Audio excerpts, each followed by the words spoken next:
কি হচ্ছে? এখনো চাউমিন হয়নি। গোপাল চলে এসেছে চাউমিন খাওয়ার জন্য। দেখো কাটা চামচ নিয়ে দাঁড়িয়ে আছে। এখনো চাউমিন সেদ্ধ হচ্ছে। এখানে চাউমিন সেদ্ধ হচ্ছে, আর এখানে হচ্ছে চাউমিনের যে সবজিটা, আলু, পেঁয়াজ, ব্রোকলি আর ক্যাপসিকাম। আজকের ব্লগটা তাহলে আমি চাউমিন তৈরি করতে করতে শুরু করে দিলাম। আশা করি তোমরা সবাই ভালো আছো, আর আমিও ভালো আছি। আর দেখতেই পাচ্ছ গোপাল কি করছে। ও চাউমিন খাওয়ার জন্য দেখো কাটা চামচ নিয়ে দাঁড়িয়ে আছে। চাউমিনটা সেদ্ধ হোক তারপরে তো, এখনো তৈরি হয়নি বাবা। আমার গোপালকে সবাই ভাববে কি দুষ্টু ছেলে। ওই দেখো কাটা চামচ দিয়ে খোঁচা দিচ্ছে আমাকে। তুমি বাবার সাথে যাও, আমি চাউমিনটা করে নিই। আজকে তো আবার দেবু মামার বিয়েতে যাব, কি মজা। তুমি যাবে তো দেবু মামার বিয়েতে? আজকে আমরা সবাই দেবু মামার বিয়েতে যাব। আমার দাদার বন্ধু, তার বিয়ে, মানে রিসেপশন পার্টি আজকে, তাই না? হ্যাঁ, রিসেপশনে যাব আমরা। দাঁড়াও, যে চাউমিন পুরো রেডি। আমার বাবার জন্য আলাদা তুলে রেখেছি, আর একটা ডিম আছে, ওটা ভেজে ওর বাবাকে আর ওকে দেবো। তো ডিম ভাজা খাই না, তাহলে এটা নামিয়ে নিই, হয়ে গেছে। গোপাল বসে আছে দেখো, ওখান থেকে যাবে না যতক্ষণ না হচ্ছে। চাউমিন খেয়ে তারপর যাবে।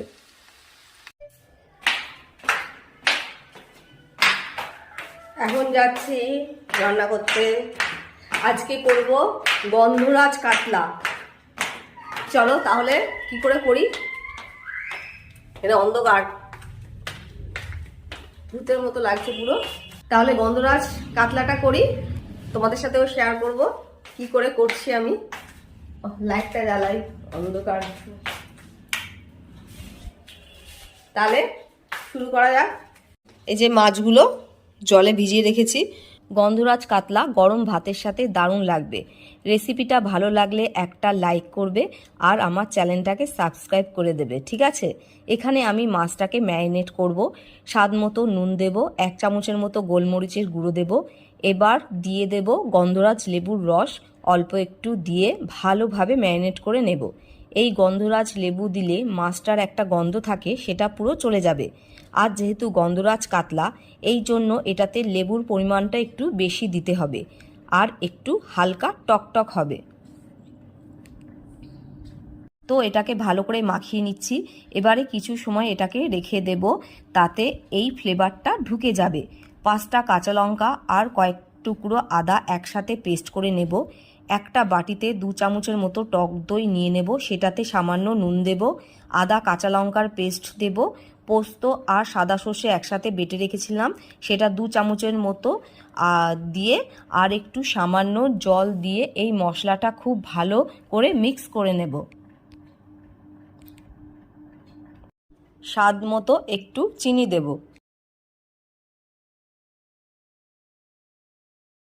খুব ভালোভাবে সর্ষের তেলটা গরম করে নেব। তারপর মাছগুলোকে প্রথমে ভেজে নেব। যেহেতু এই গ্রেভিটা সাদা করব, তাই এই রান্নায় কোনো হলুদ ইউজ করছি না। মাছগুলো মিডিয়ামভাবে ভেজে নেব। মাছ ভাজার তেলেই যে মশলাটা আমি রেডি করে রেখেছি সেটা দিয়ে দিচ্ছি, আর বাকি যে কাঁচা লঙ্কা আদা বাটাটা ছিল সেটাও দিয়ে দেবো। এবার ভালো করে কষিয়ে নেব। যখন তেল বেরিয়ে আসবে তখন ভাজা মাছগুলো দিয়ে দেবো। তারপর মশলার বাটিতে যেটুকু মশলা লেগেছিল সেটা সামান্য জল দিয়ে ধুয়ে দিয়ে দেবো, যেহেতু গ্রেভিটা একটু ঘন হবে। এটা যখন একটু ফুটে উঠবে তখন এর মধ্যে আমি 1 চামচের মতো গন্ধরাজ লেবুর রস দিয়ে ভালো করে মিশিয়ে নেব। তারপরই নামিয়ে নেব। গন্ধরাজ কাতলা পুরোপুরি রেডি। এটা গরম ভাতের সাথে সার্ভ করব। আশা করছি রেসিপিটা ভালোই লাগবে।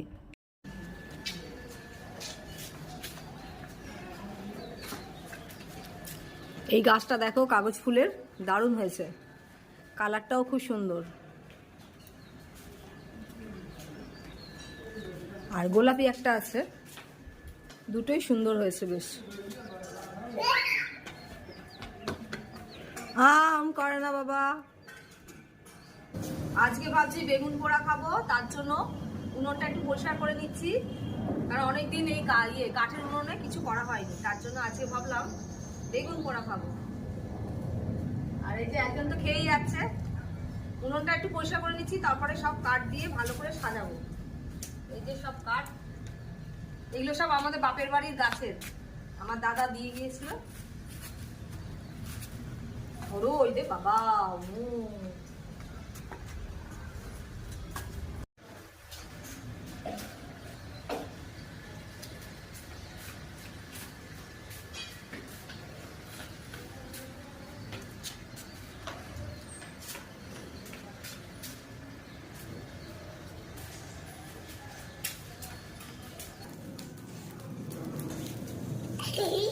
যায় না বাবা, ভয়। ভালোই বড় বেগুনগুলো, আর এই গরম পড়ে যাচ্ছে তাই এখন করে নিলাম, কেননা শীতে আর করা হয়নি, এখন টাইম পেলাম তার জন্যই আজকে করবে। তখন বুঝবি, চোখে মুখে ছিটে আসবে। হ্যাঁ, বেগুনগুলোর সাইজটা বেশ ভালো, বাবা এনেছে বেগুনগুলো। আর গরমও পড়ে যাচ্ছে, কচি বেগুন পাওয়া যাবে না, তাও বাবা বেছে এনেছে। দেখি ভালোই, মানে বীজ কমই আছে, সাইজটা কিন্তু ভালোই বড়।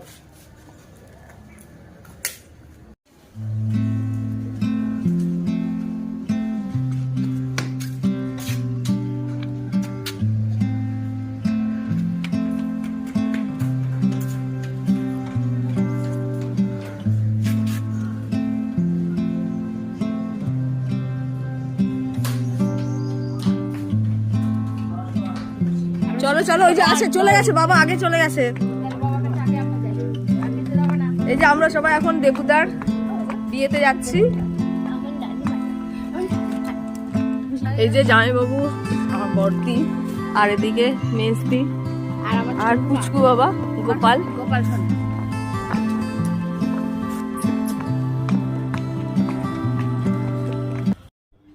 এই যে আমরা এখন ঢুকছি, আর সামনে দেবুদা চলে এসেছে। তাহলে গিয়ে বউকে দেখি। কনে যাত্রীও এসে গেছে, আমরা তারপরেই এলাম। নতুন বউকে তো দারুণ লাগছে দেখতে, খুব মিষ্টি লাগছে। এখন আমরা সবাই মিলে বউয়ের পাশে বসে গরম গরম চিকেন পকোড়া আর সাথে কফি খাচ্ছি। আর একটু পরেই তো ডিনার খেতে যেতে হবে, তাই তাড়াতাড়ি করে এগুলো খেয়ে নিই।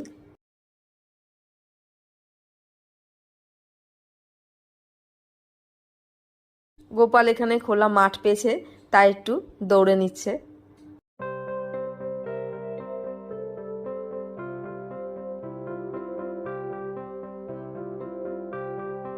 নিমন্ত্রণ খেতে খেতে তাহলে আজকের ব্লগটা আমি শেষ করছি। তোমাদের যদি ভালো লাগে অবশ্যই লাইক, শেয়ার, সাবস্ক্রাইব করে দিও। সবাইকে শুভরাত্রি, ভালো থেকো, টাটা।